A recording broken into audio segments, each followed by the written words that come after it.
Hello friends. जय Hind. Nauhatta take में आपका स्वागत है। देखिए, आज हम लोग देखने वाले हैं वर्ल्ड मैप 2024 जो कि खान सर का न्यू बैच का न्यू पीडीएफ है 2024 का। इसमें आज हम लोग देखने वाले हैं साइक्लोन यानी चक्रवात।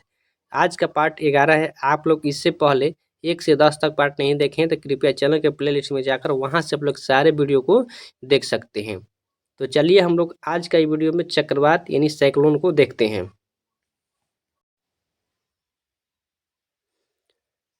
चलिए अब हम लोग यहाँ से देखते हैं चक्रवात साइक्लोन।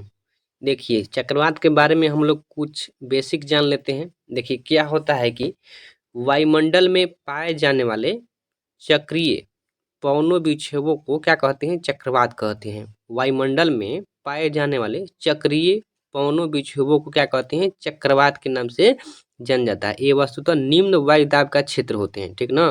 आप पवन की दिशा उत्तरी गोलार्ध में घड़ी की सुई की तरफ यानी सीधा और विपरीत दिशा में दक्षिण गोलार्ध के अनुकूल होता है, ठीक। और चक्रवात कितने प्रकार का होता है? 2 प्रकार का। शीतोष्ण कटिबंधीय चक्रवात और दूसरा होता है उष्ण कटिबंधीय चक्रवात, ठीक है। और कर्क रेखा एवं मकर रेखा के निकट कौन सा चक्रवात उत्पन्न होता है? तो इसमें देखिए हो जाएगा जो कि उष्ण कटिबंधीय चक्रवात, जो कि कर्क रेखा और मकर रेखा के बीच क्या होता है? गर्म स्थान होता है, ठीक ना। शीतोष्ण कटिबंधीय चक्रवात 30 डिग्री से 35 डिग्री अक्षांश की क्या होती है? मध्य चलती है, ठीक है। और चक्रवात के केंद्र में क्या होता है? निम्न दाब, जबकि परिधि के केंद्र में क्या होता है? उच्च दाब होता है, ठीक ना। तथा प्रति चक्रवात में इसके विपरीत होता है, इसका क्या होता है? उल्टा होता है।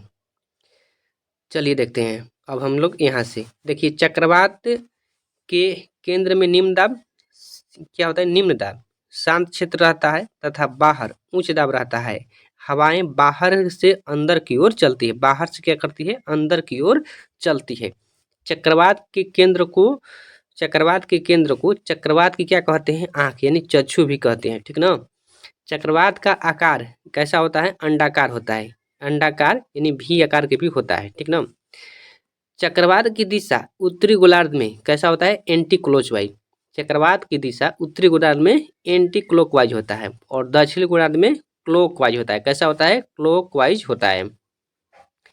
अगला है कि चक्रवात को किससे मापा जाता है? टी स्केल से मापा जाता है। टी स्केल से मापा जाता है। चक्रवात से होने वाली वर्षा को क्या कहते हैं? चक्रवातीय वर्षा कहते हैं।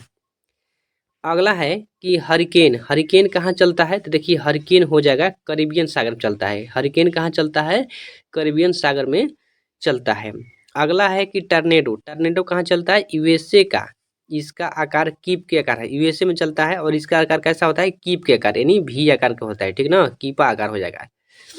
वहीं नोट में दिया गया कि फुजीरा स्केल का प्रयोग टर्नेडो की तीव्रता मापने के लिए किया जाता है। फुजीरा स्केल का प्रयोग टर्नेडो की तीव्रता मापने के लिए किया जाता है। देखिए, साइक्लोन। साइक्लोन का मतलब होता है चक्रवात और ये कहाँ चलता है? बंगाल की खाड़ी में। नीलम। नीलम कहाँ चलता है? ये भी बांग्लादेश में चलता है।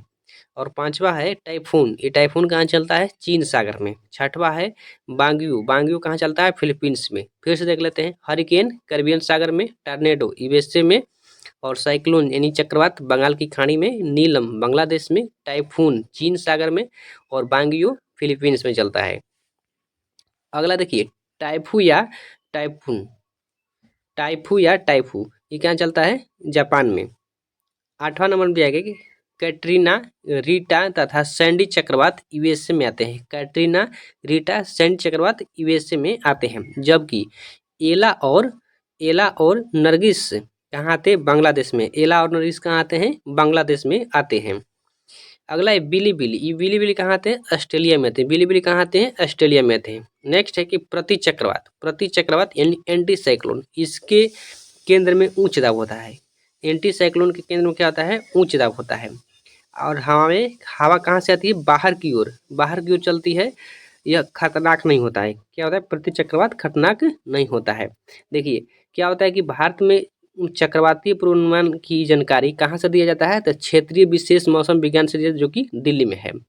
और फिर एक होता है कि बैरोमीटर की पारे अचानक गिरता है तो क्या होता है? तो तूफान आने की संभावना होता है। वहीं फिर एक बात कर लेते हैं क्वेश्चन का कि शीतोष्ण कटिबंधीय चक्रवात उत्तरी गोलार्ध में कब उत्पन्न होता है? तो केवल कब होता है? तो शीत ऋतु में। केवल कब होता है? शीत ऋतु में उत्पन्न होता है। फिर बात कर लेते हैं कि जैसे कि उष्णकटिबंधीय चक्रवात उत्तरी दक्षिणी गोलार्ध में 5 डिग्री, यहाँ पे देखिए 5 डिग्री से, जैसे कि होता है 5 डिग्री से 30 डिग्री अक्षांशों के मध्य होता है। उष्णकटिबंधीय चक्रवात उत्तरी गोलार्ध में, उत्तरी गोलार्ध में, उत्तरी एवं दक्षिणी गोलार्ध में 5 डिग्री से 30 डिग्री अक्षांशों के मध्य उत्पन्न होता है, ठीक ना। आज संयुक्त राज्य अमेरिका में किस क्षेत्र में टर्नेडो एली कहा जाता है? तो मिसिसिपी घाटी में कहा जाता है। देखिए 2023 में कुछ आए थे चक्रवात, कौन कौन? फ्रेडी कहाँ आए थे? तो दक्षिणी हिंद महासागर में आए थे, ठीक ना। बीपर जो है कहाँ आए थे? तो उत्तरी हिंद महासागर में आए थे। और कैम्बियन कहाँ आए थे? दक्षिणी हिंद महासागर में आए थे। ये सब आपका जो कि 2023 में आया था चक्रवात। और इसमें बात कर लेते हैं जैसे कि टर्नेडो का संबंध मुख्यतः कहाँ से हो जाएगा? तो अमेरिका से हो जाएगा, ठीक ना। संयुक्त राज्य अमेरिका और ऑस्ट्रेलिया से हो जाएगा। ऑस्ट्रेलिया में भी कभी कभी आता है। और टर्नेडो क्या है? तो टर्नेडो, देखिए टर्नेडो की तीव्रता की मापने के लिए किस स्केल के मापा जाता है? तो फुजीटा स्केल से मापा जाता है। देखिए आप लोग का ये साइक्लोन यानी चक्रवात खत्म हो गया। अब हम लोग नेक्स्ट वीडियो में देखेंगे विश्व की प्रमुख जल संधियाँ। तब तक इतना ही, जय हिंद।